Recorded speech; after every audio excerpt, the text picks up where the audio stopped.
Story 1. The Breathing Road.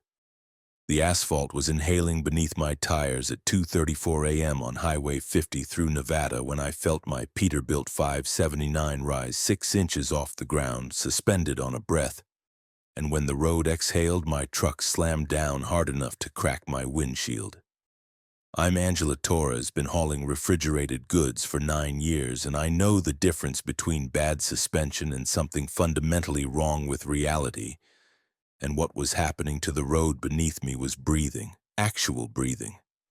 The painted lines expanding and contracting like ribs, the shoulders heaving like lungs, and my tires were sinking into asphalt that had gone soft and warm like skin.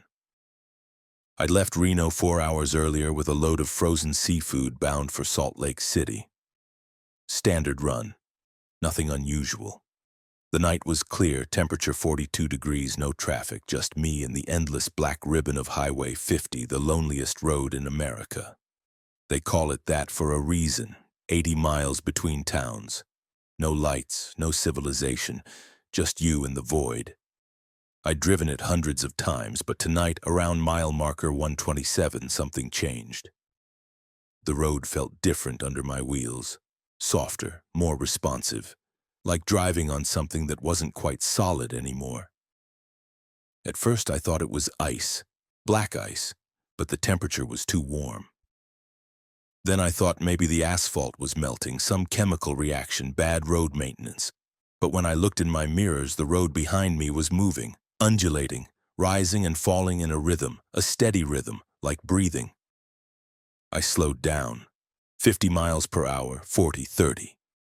The breathing intensified. I could feel it through my seat, through the steering wheel. A pulse. Thump, thump, thump, thump. Not from my engine, from below, from the road itself.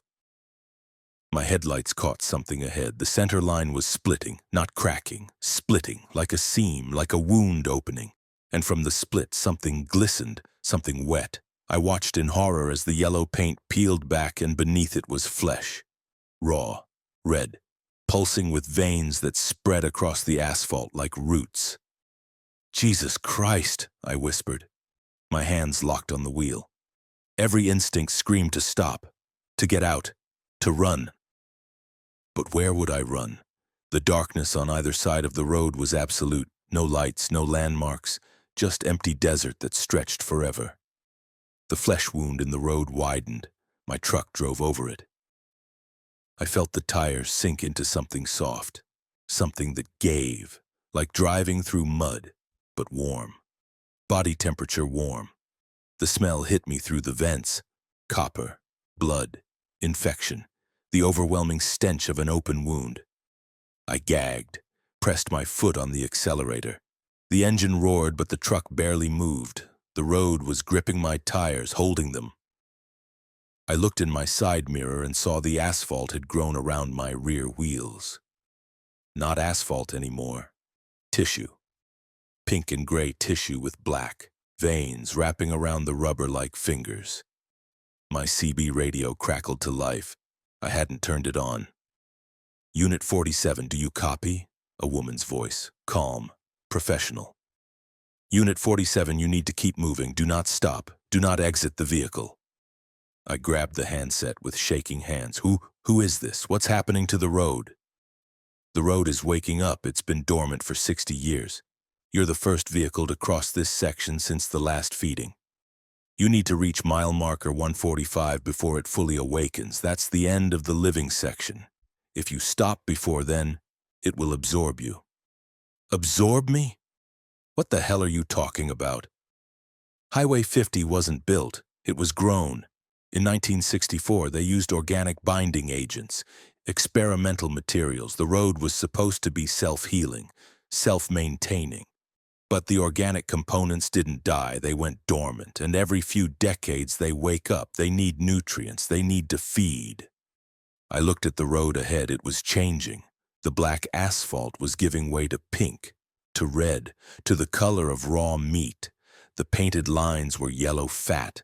The road signs were growing from the surface like bones, and the entire highway was breathing, rising and falling, inhaling, exhaling. "How many vehicles has it absorbed?" I asked. Silence. Then, 17. Over the past 60 years, drivers who stopped, who broke down, who tried to walk away, the road took them, pulled them down, digested them. Their remains are part of the substrate now, part of the living highway. My speedometer read 20 miles per hour. The road was fighting me. Every rotation of my tires took effort. The engine screamed, the transmission groaned. I was driving through tissue now, through an organism, through something that was trying to keep me. The flesh around my tires contracted, peristalsis. The road was swallowing my truck, pulling it deeper. I felt the frame sink. The undercarriage scraped against something soft, something that gave way and then gripped, like teeth, like a throat. "I can't move!" I screamed into the CB. "It's pulling me down!" Increase speed. You need momentum. The digestive action is strongest when you're stationary. Movement confuses it, irritates it. It will release you to stop the irritation. I slammed the accelerator to the floor. The reefer unit's diesel engine roared, all 605 horsepower engaged. The truck lurched forward. I felt something tear. The tissue around my wheels ripped. Black blood sprayed across my mirrors. The road screamed. Not metaphorically, it actually screamed. A sound like air being forced through meat, through lungs made of asphalt and flesh. My truck accelerated 30 miles per hour, 40, 50. The road bucked beneath me, trying to throw me off, trying to stop me, but I held steady, gripped the wheel, focused on the road ahead. Mile marker 132, the entire highway was flesh now, no asphalt visible, just a tunnel of tissue. The road signs were ribs, the guardrails were bone. I was driving through the inside of something, through an intestinal tract made of highway, and it was digesting me. The metal of my truck was corroding. I could hear it. Hissing, bubbling, acidic secretions eating through the aluminum panels. "The digestive enzymes," the voice said from the CB. "They're designed to break down organic materials, but they'll corrode metal too, eventually. How's your truck holding up?" "It's dissolving." I looked at my door panel. The paint was bubbling. The metal underneath was pitting. Rust spreading impossibly fast. Decades of corrosion happening in seconds. "You need to reach the end before structural failure. 13 more miles. Can you make it?" I didn't answer. I was too busy trying to keep the truck moving. The road had developed sphincters, circular muscles that contracted, creating obstacles, creating barriers I had to punch through. Each one resisted, each one required force, and each one I broke through sprayed more blood, more tissue, coating my windshield, obscuring my vision. I turned on the wipers. They smeared the gore, made it worse. I was driving blind, trusting the road, trusting that the flesh tunnel would guide me because what choice did I have? Stopping meant death, meant being absorbed, meant becoming part of the road, part of the 17 drivers who'd come before. Mile marker 138. The temperature inside my cab was rising, 100 degrees, 110. The road was generating heat, metabolic heat, the heat of digestion. I was cooking. My truck was cooking. The frozen seafood in my trailer was thawing. I could smell it, over the blood, over the tissue, the stench of spoiling fish. My phone rang. I grabbed it. Unknown number. "Hello? Angela?" My mother's voice. But my mother had been dead for 3 years. Cancer, I'd been there. Watched her die. This wasn't her. Couldn't be her. "Who is this?" I demanded. "The road knows you, Angela. It's been reading your memories, your DNA. It knows everything about you, everyone you've loved, everyone you've lost. It can be them. It can give them back to you. If you stop, if you let it take you, you'll be with me again. Forever. Inside the road, inside the highway, we'll be together. You're not my mother. I am. I'm her memory, her echo, preserved in your cells. And the road is extracting me, giving me voice. Stop the truck, Mija. Come home. Come back to me." I threw the phone. It hit the passenger window, cracked it. But the voice continued. From the CB, from the radio, from the vents, my mother's voice. begging, pleading, promising reunion. "Don't listen," the original voice said, cutting through. "The road uses psychological manipulation. It reads your cells, your memories. It creates simulacra, false promises. Keep moving." Mile marker 142, 3 miles to go. My truck was falling apart. The door handle came off in my hand. The seat cushion disintegrated beneath me. Springs exposed, cutting through my jeans, drawing blood. And I realized, my blood, that's what it wanted. It wanted me to bleed, to leak, to give myself to it willingly. The windshield shattered, not from impact, from corrosion. The glass simply gave way, dissolved, and the hot, wet air of the road throat rushed in, filled my lungs.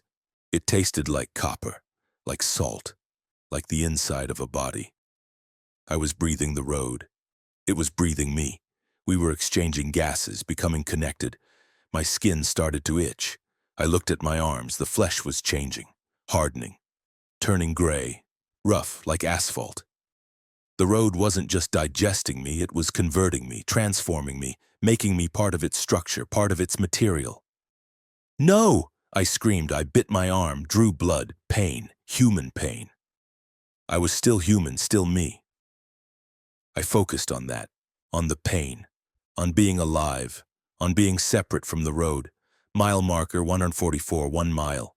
The tunnel was narrowing, constricting, trying to stop me, trying to hold me.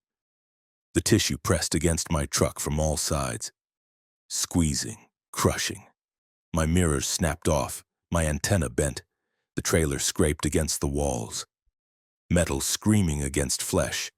And then I saw it. Light. Ahead. Real light. Not the bioluminescent glow of the flesh tunnel. Actual moonlight. The end of the living section.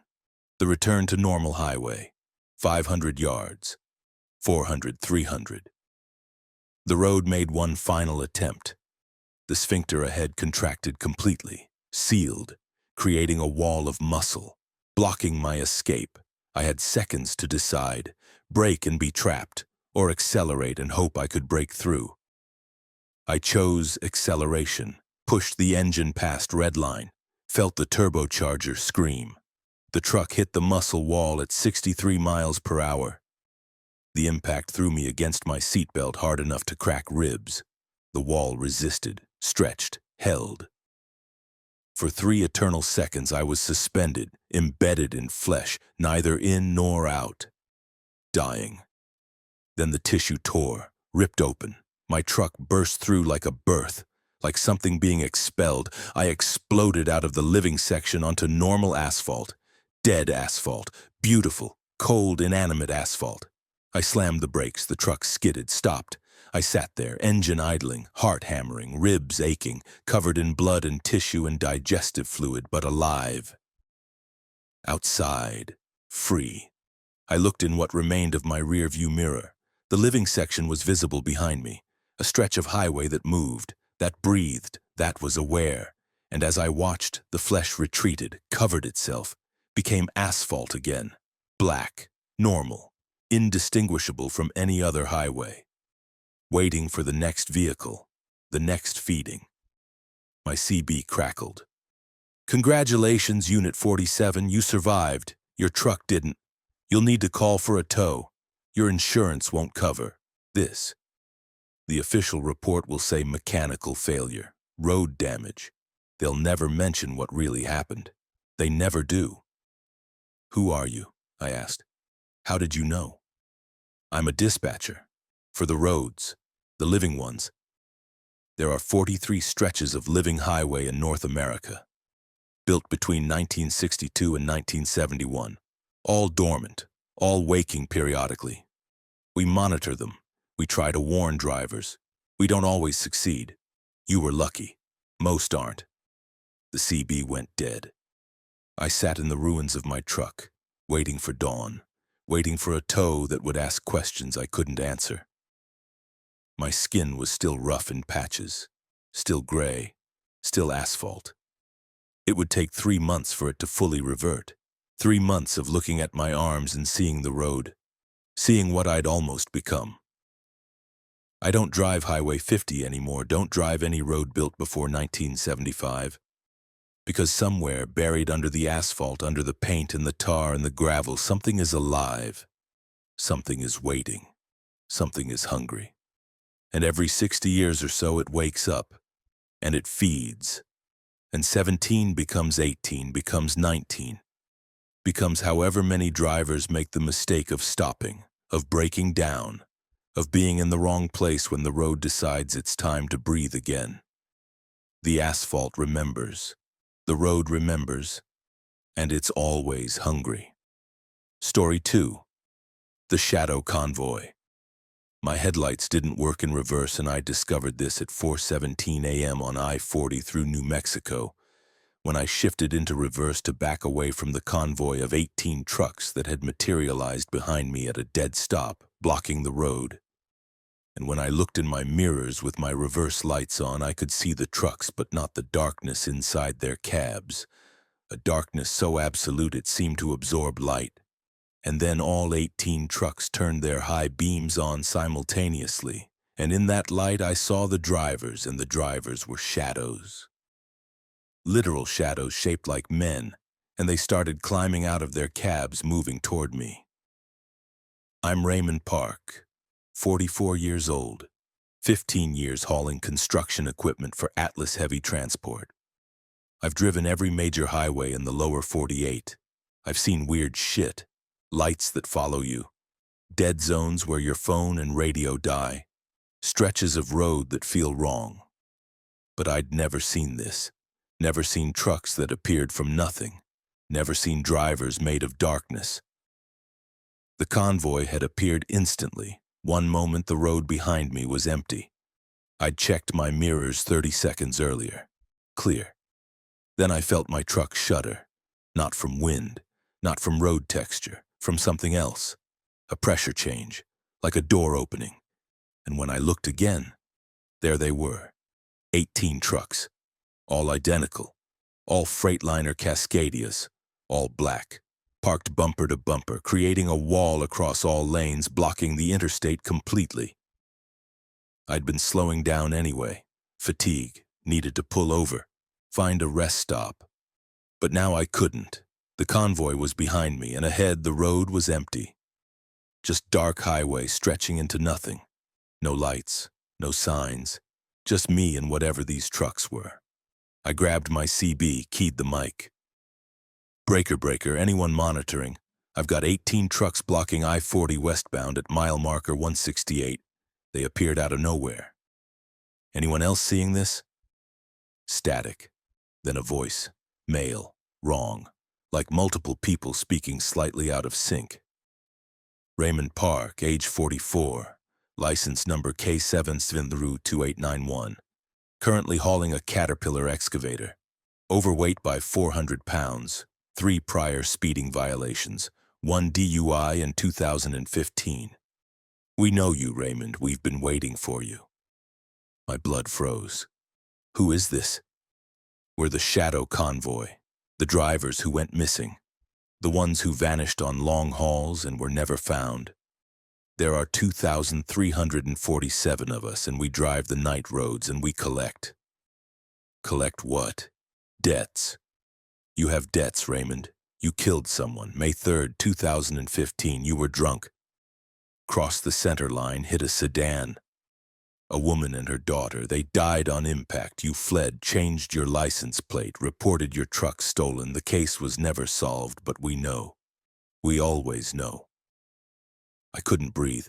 That night, that terrible night, I'd buried it, tried to forget, changed my life, got sober, tried to be better. But the truth was there, always there.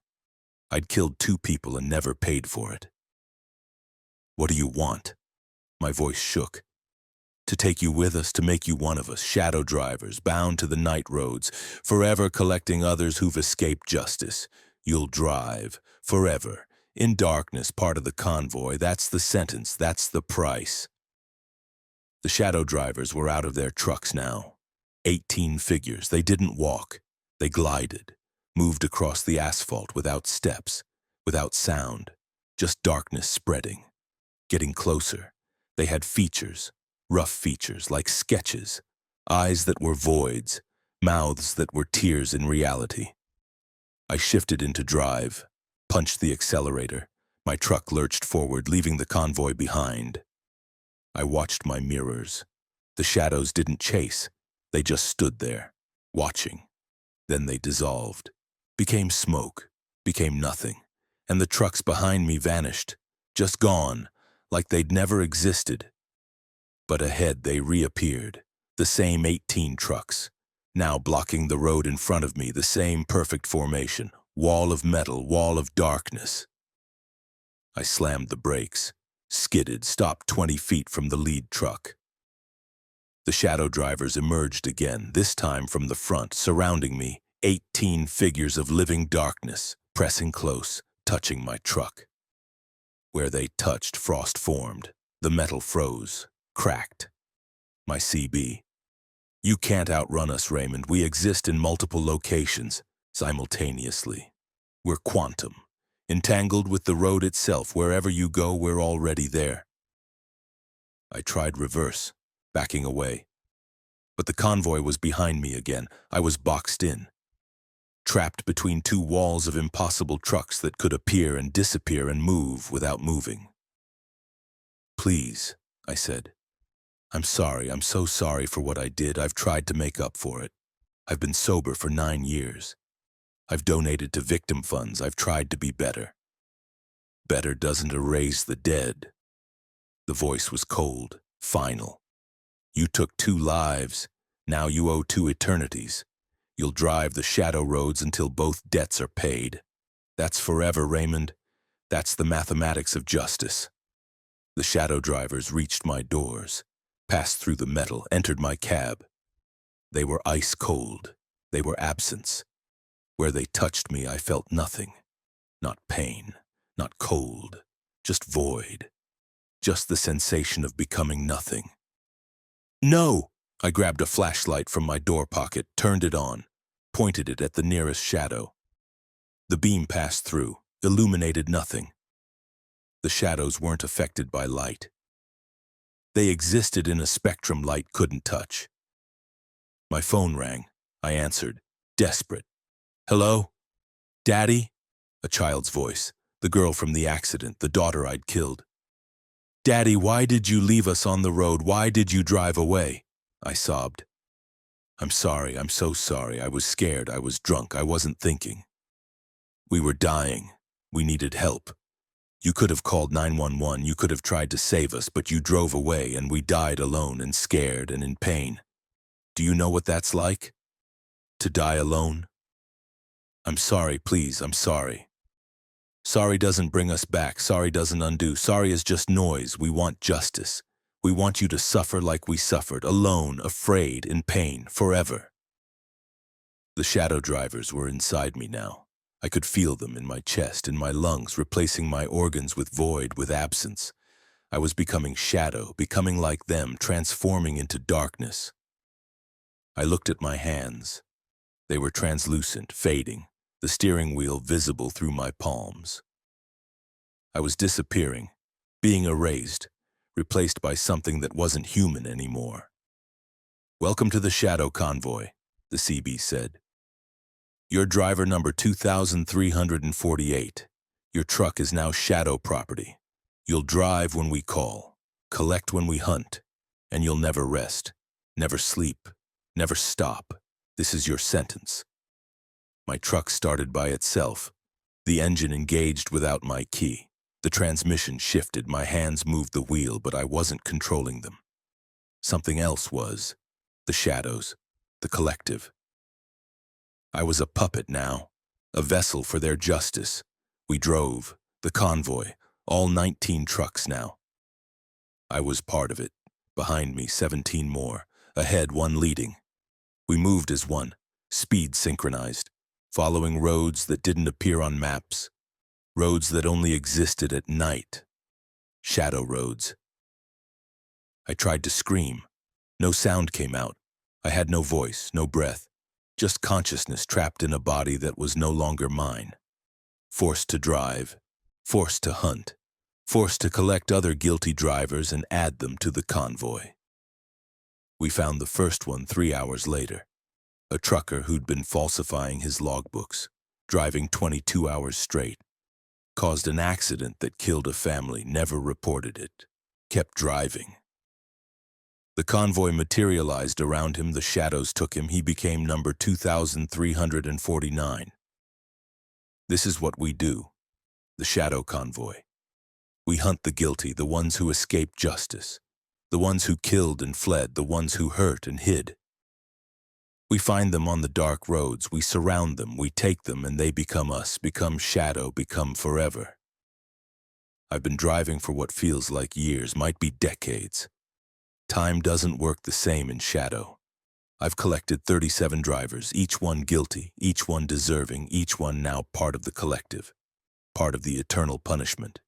And we're always hunting, always searching, because there are thousands of guilty drivers out there, thousands who've escaped human justice, but they can't escape us, can't escape the shadows.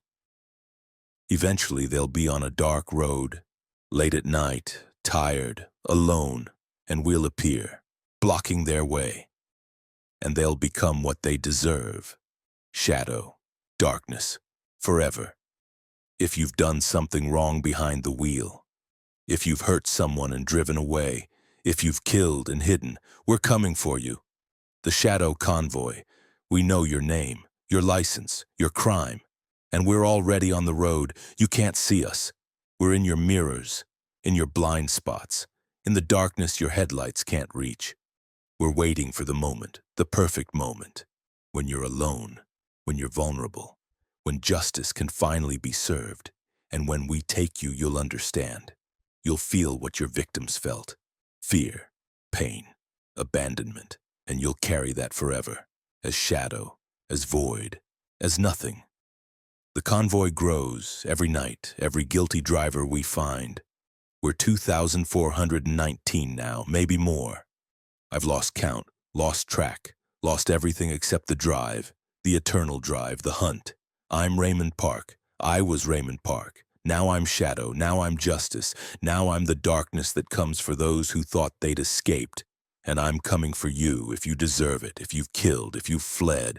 Look in your mirrors tonight if you see 18 trucks, all identical, all black, all moving as one. That's us, the shadow convoy. And your sentence has begun. Story 3, the radio thing.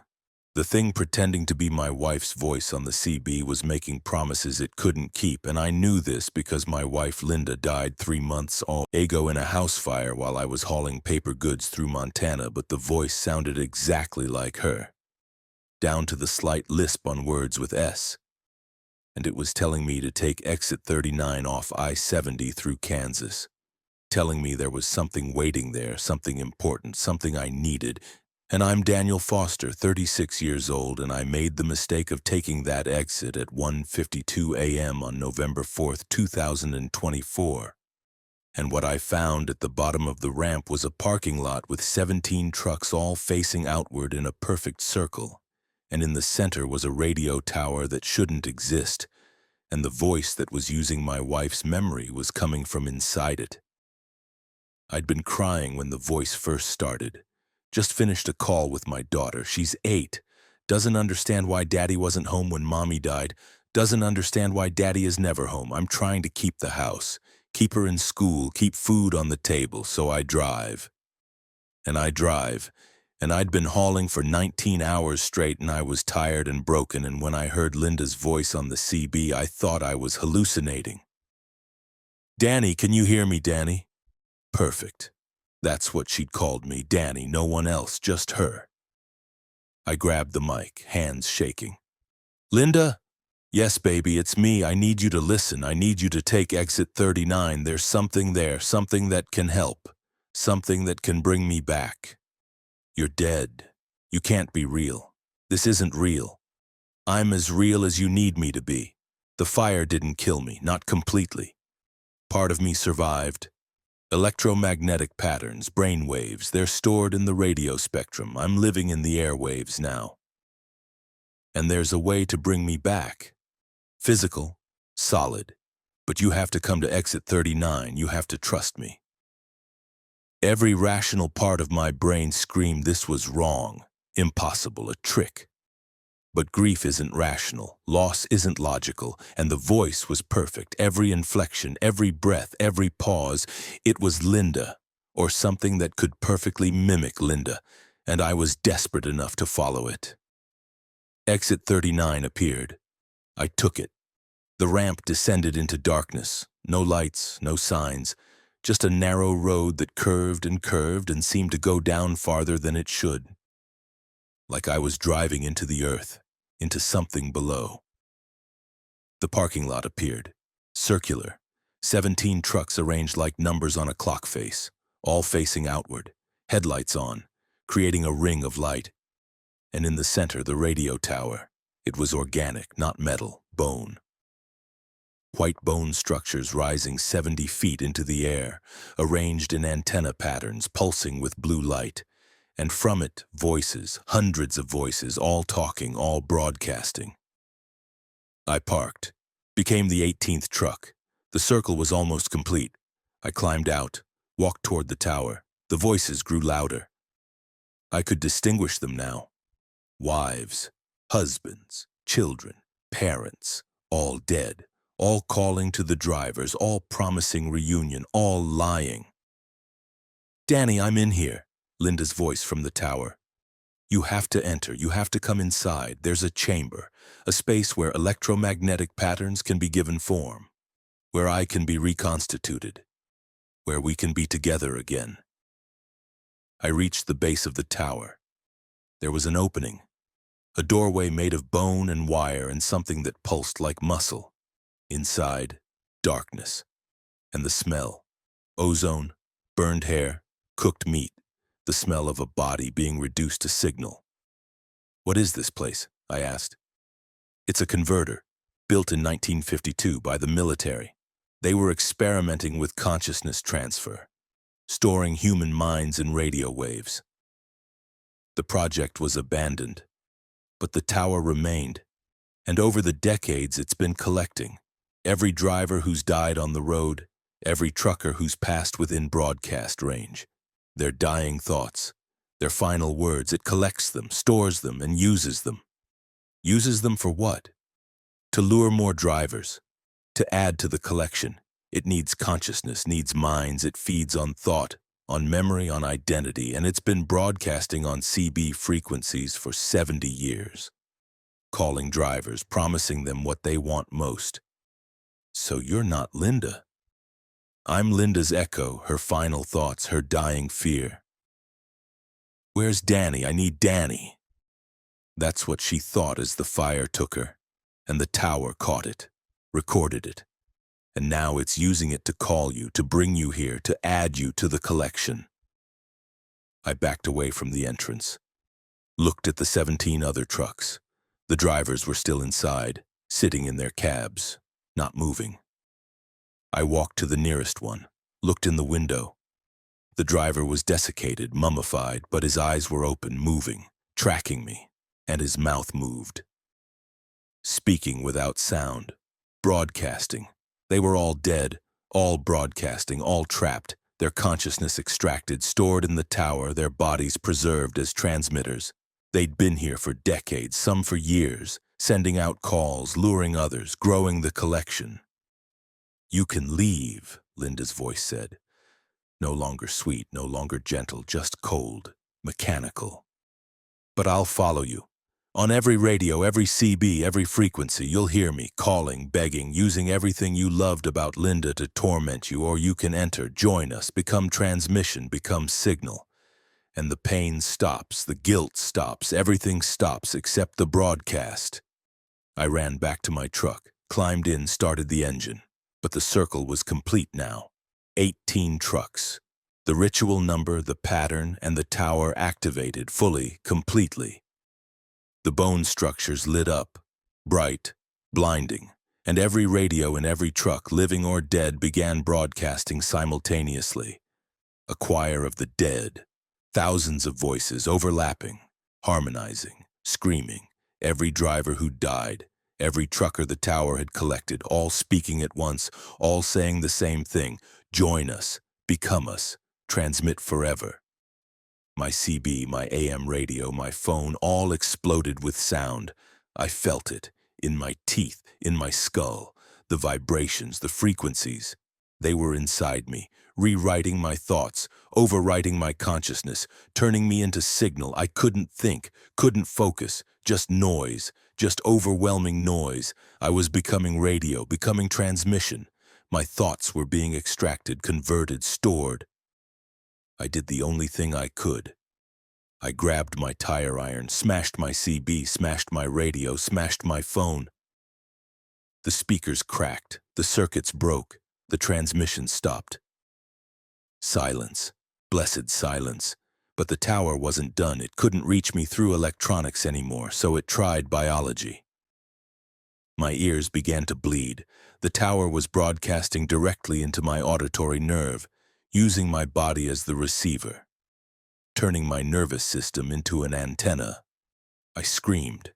The pain was absolute, like ice picks in my brain, like my skull was splitting. Frequencies I couldn't normally hear were being forced into my perception. I was hearing the entire electromagnetic spectrum, every radio wave, every broadcast, every signal in a 100-mile radius. I was dying. My brain was overloading, hemorrhaging. I had seconds, maybe less. I put the truck in gear, drove, smashed through the circle, broke the pattern. 18 trucks became 17, incomplete, insufficient. The tower's hold weakened. Not gone, but weakened. I could think. Barely. I drove up the exit ramp, back to I-70. My ears still bled, my head still throbbed, but I was escaping, getting away. I drove for 3 hours before I stopped, found a hospital in Salina. They said I'd had a stroke, hemorrhagic, severe. I'd lost hearing in my left ear, permanent damage to my auditory cortex. They couldn't explain the burns in my ear canals, or the radio frequency burns on my scalp, burns that formed antenna patterns. I don't drive I-70 anymore, don't drive through Kansas, because I can still hear it, faintly. The tower, broadcasting, calling, using Linda's voice, using my daughter's voice, using every person I've loved, promising things, offering things, lying. Other drivers have reported it, voices on the CB, dead family members, promising reunion, promising peace, and some take exit 39 and some complete the circle, and the tower grows stronger. The collection larger, the broadcast more powerful. If you hear a dead loved one on the radio, on the CB, on any frequency, it's not them. It's the tower, it's the collection, it's the thing that's been gathering consciousness since 1952. And if it's calling you, it knows your frequency, knows your pain, knows exactly what to say to make you take that exit. Don't listen. Smash your radios, drive in silence. Because once you hear it, once you respond, it has you. It knows your signal, and it will never stop broadcasting, never stop calling, never stop trying to add you to the collection. I'm Daniel Foster, and I hear the dead, every night, every quiet moment. They're in my head now. The tower made sure of that, burned its frequencies into my brain. And they call, and they promise, and they lie. And sometimes when I'm weak, when I'm tired, when I miss Linda too much, I think about going back, completing the circle, becoming transmission, becoming signal. But then I think about my daughter, and I keep driving, and I keep ignoring the voices, and I keep living, even though part of me is already broadcasting, already trapped, already dead. The tower doesn't need all of you, just a piece, just enough to keep calling, keep luring, keep collecting. And I gave it that piece. And now I can never be free. None of us can. Once you've heard the dead, once you've responded, once you've listened, you're marked, your frequency, your signal. And the tower is always broadcasting, always listening, always waiting for you to answer.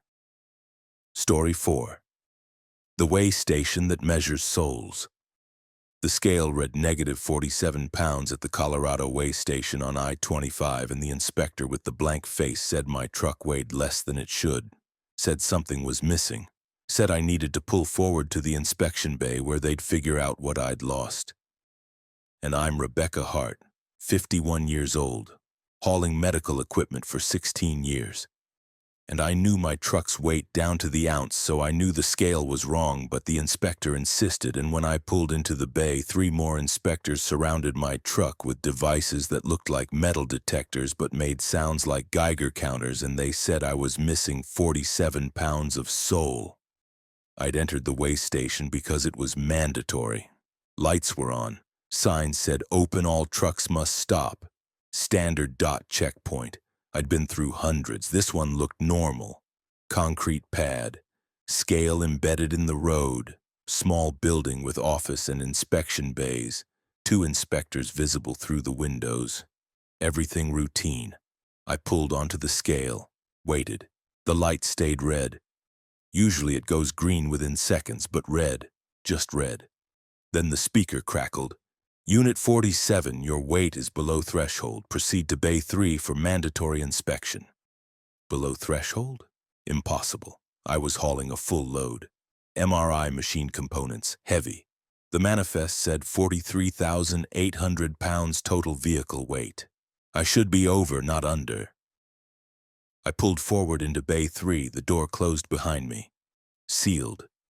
3 inspectors approached. They wore DOT uniforms, had badges, but their faces were wrong. Too smooth. No pores, no imperfections, like masks. Like something wearing human skin. "Step out of the vehicle, ma'am." The lead inspector's voice was flat. No inflection, no accent, just words. I climbed down. "What's the problem? My load is properly documented. Everything's legal." "The scale measures more than weight." He held up a device, handheld, digital display, antenna array. "It measures density, composition, and something else, something most drivers aren't aware of. It measures soul mass." Soul mass? That's not a thing. It is. Human consciousness has mass. 0.000021 grams per cubic centimeter of neural tissue. The average human soul weighs 21 grams. Your current soul mass is negative. You're missing 47 pounds of spiritual density. That's equivalent to 1,011 standard souls. You've lost something significant. I laughed, nervous. This was insane. "I haven't lost anything. I'm fine. My truck is fine. Your scale is broken." "The scale is never wrong." He moved the device around me. It clicked, faster near my head, my chest. "You've been driving for 16 years. Long haul, constantly moving. Tell me, do you remember why you started, what you were before trucking?" I opened my mouth to answer. Nothing came. I couldn't remember. Before trucking, there was nothing, just void. Like my life had started 16 years ago behind a wheel. Everything before was gone. "Common symptom," the inspector nodded. "Long-haul trucking erodes soul mass. Every mile driven, every hour alone, every night away from home, it takes pieces, small pieces, until significant mass is gone, until you're hollow." "That's ridiculous. I'm a person. I have memories. I have a daughter. Did I have a daughter? I thought I did. But when I tried to picture her face, nothing. Just static. Just absence. You had a daughter, past tense, before the road took her, took the memory of her. That's 7 pounds right there. Family connections. 7 pounds of soul each. You've lost several. Parents, siblings, friends. All gone. Eroded by distance and time." I felt dizzy. Wrong. He was right. I couldn't remember family, couldn't remember a childhood, couldn't remember anything except the road, the endless road, the driving, the constant motion. "What's happening to me?" "You're becoming void. The road does this, requires this.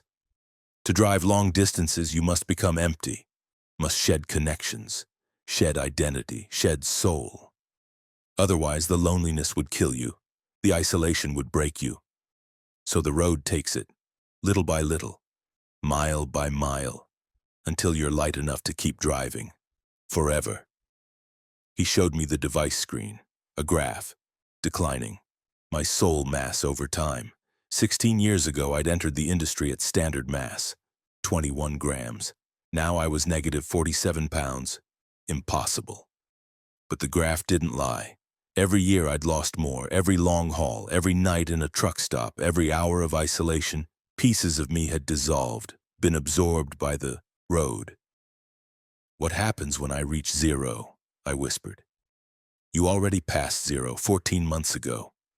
You're in negative mass now. That means you're not just empty, you're inversed. You're pulling soul mass from others, anyone near you. You're a drain, a void.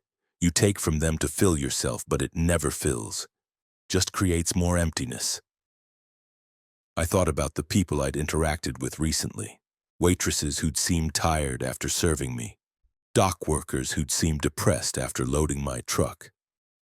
Other drivers who'd seemed hollow after talking to me. I'd thought they were just having bad days, but it was me. I was draining them. How do I stop it? You don't. You're past the threshold. The only way to stop is to stop driving, permanently, but you can't. The road owns you now. You'll drive until there's nothing left of anyone around you. Until you've drained every soul you encounter. Until you're the only thing left, a moving void. The other inspectors surrounded me, held up their devices. The clicking intensified. They were measuring, recording, documenting the phenomenon. "You're specimen 47, the lead inspector said. "The 47th driver we've documented in negative soul mass. There are thousands more, driving, draining, becoming void. The road needs them, needs empty drivers. Because empty drivers don't quit, don't complain, don't demand, they just drive, forever. Taking nothing, giving nothing, perfect employees. I want to stop, I want to quit. Try." I walked toward the bay door, tried to open it. My hand passed through the handle, couldn't grip. I was too insubstantial, too eroded. I couldn't interact with solid objects anymore. I was becoming ghost. "You'll be able to drive," the inspector explained. "The truck responds to you, the road responds to you, because you're part of them now, part of the system, but human things, human interactions, those are gone. You can't touch, can't hold, can't connect, you're void, and void can only interact with void." I tried to cry. No tears came. I had no tears, no sadness, no emotion, just emptiness. Just the understanding that I was gone. Had been gone for years, and what was standing here, what looked like Rebecca Hart, was just an echo, a memory of a person, animated by habit and road. What do I do? What you've always done, drive, deliver, move, that's all you are now, movement, purpose without person, function without soul. The bay door opened. My truck started by itself, engine engaged. I walked back to it, climbed in. The cab felt more real than my body, more solid. More me, because it was me. I was the truck now, not a person driving a truck that looked like a person. I pulled out of the way station, back onto I-25. The road stretched ahead, empty, dark, mine. I felt it welcome me, felt it recognize me as kin, as part of itself. I wasn't driving on the road anymore. I was driving as the road. We were merged, connected. One system. The device reading stayed with me. Negative 47 pounds of soul, and dropping. I'd drain more, take more, until everyone I encountered was empty. Until the world was full of hollow drivers like me. Moving, functioning, existing without being. I still drive. I-25, I-70, I-80, doesn't matter. All roads are the same now. All lead nowhere. All connect to nothing. I deliver loads I don't remember picking up. I fuel at stations I don't remember stopping at. I sleep in a cab that doesn't feel separate from me, and I drain. Every shipper, every receiver, every person who gets too close. I pull soul mass from them, watch them become lighter, hollower, and I don't feel guilty. Can't feel guilty. Guilt requires soul, requires substance. I have neither. If you're a driver, check your connections, your memories, your emotions, if they're fading, if the road feels more real than your family.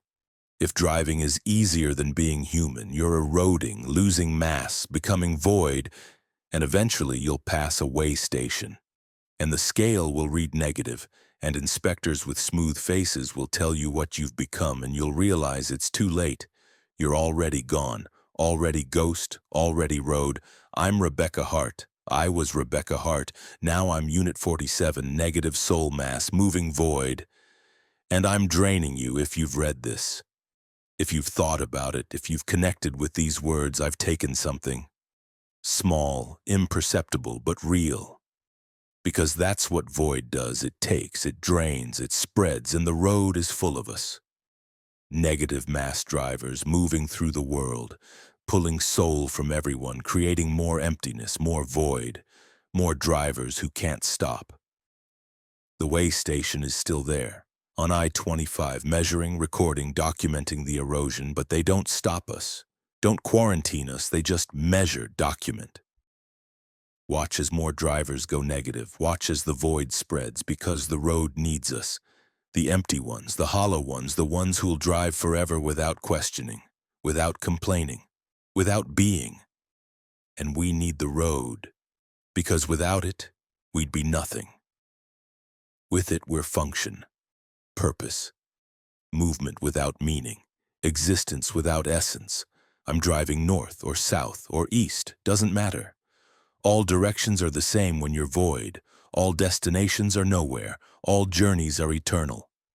And I'm draining, always draining, taking from you, taking from everyone, until the world weighs negative, until existence itself becomes void. And then we'll all be drivers, all be road, all be empty, and the system will be perfect, complete, everyone moving, no one being. Forever. Story 5, The Phantom Load. The bills of lading were blank when I opened the envelope at the Sacramento warehouse, but the foreman insisted. I'd loaded 73 crates of equipment bound for Memphis, and when I checked my trailer, it was empty. Completely empty, but my truck sagged on its suspension like it carried full weight. And the fifth wheel groaned with pressure, and when I started driving, the load shifted with every turn, even though there was nothing there, nothing visible, nothing tangible, just weight without form, mass without matter. And I'm Christopher Wade, 49 years old, been hauling for 22 years, and I've driven 1,147 miles with this phantom cargo, and it's getting heavier. Impossibly heavier, and the GPS keeps rerouting me to roads that don't exist, and I think the load isn't equipment at all. I think it's something else. Something that wants to be delivered, something that will reach Memphis no matter how many laws of physics it has to break. The warehouse foreman had been normal at first. Standard pickup. "You're Christopher Wade? Here to pick up the Memphis load?" "That's me." He handed me an envelope. Bills inside, 73 crates, industrial equipment, standard delivery, should take you about 30 hours. I opened the envelope. The papers were blank, not blank white, blank transparent, like glass, like ice. I could see through them. "These are empty. They'll fill in. Just drive. The information appears when you need it." Red flag. Huge red flag. "I'm not hauling without proper documentation. You already loaded." He pointed at my trailer. 2 hours ago, don't you remember?" I didn't remember, but I'd been tired. Maybe I had loaded and forgotten. I walked to my trailer, opened the doors. Empty. Just empty aluminum space, no crates, no equipment, nothing. "There's nothing here. Look at your suspension." I did. The truck sagged. The tires compressed. The fifth wheel connection strained, like I was carrying maximum weight. 45,000 pounds of cargo, but there was nothing there. What the hell is this? Phantom load happens sometimes. Weight without mass, mass without form. You're carrying it. You agreed to carry it, and now you have to deliver it. I never agreed to. You signed the contract. He showed me a paper. My signature, my handwriting. But I didn't remember signing. Didn't remember agreeing. The contract was in languages I couldn't read, symbols I couldn't comprehend. But there at the bottom, my name, my commitment. What am I carrying? Better if you don't know. Just drive, follow the GPS, deliver to Memphis, you'll be paid. Triple rate, $20,000, and you'll be released from the contract. 20,000. 3 times my normal rate. Enough to pay off my truck, enough to get ahead. I should have walked away, should have refused, but I needed the money, needed it desperately. Fine, I'll deliver it. The foreman smiled, relieved, terrified. Good, don't stop. Don't open the trailer while driving. And don't look back, ever. What you're carrying doesn't like to be observed. I pulled out of Sacramento at 3:00 p.m. on October 15th. The GPS activated, showed a route, but not I-80, not any interstate, back roads, county highways, routes through Nevada and Utah and Colorado and Kansas. Routes I'd never driven, routes that barely existed on maps. The weight was strange. I felt it. Through the steering, through the gas pedal, through every response of the truck, I was carrying something massive. But when I glanced in my mirrors, the trailer looked empty, just hollow aluminum. But the way the truck moved said otherwise, said I was hauling maximum load, said I was heavy.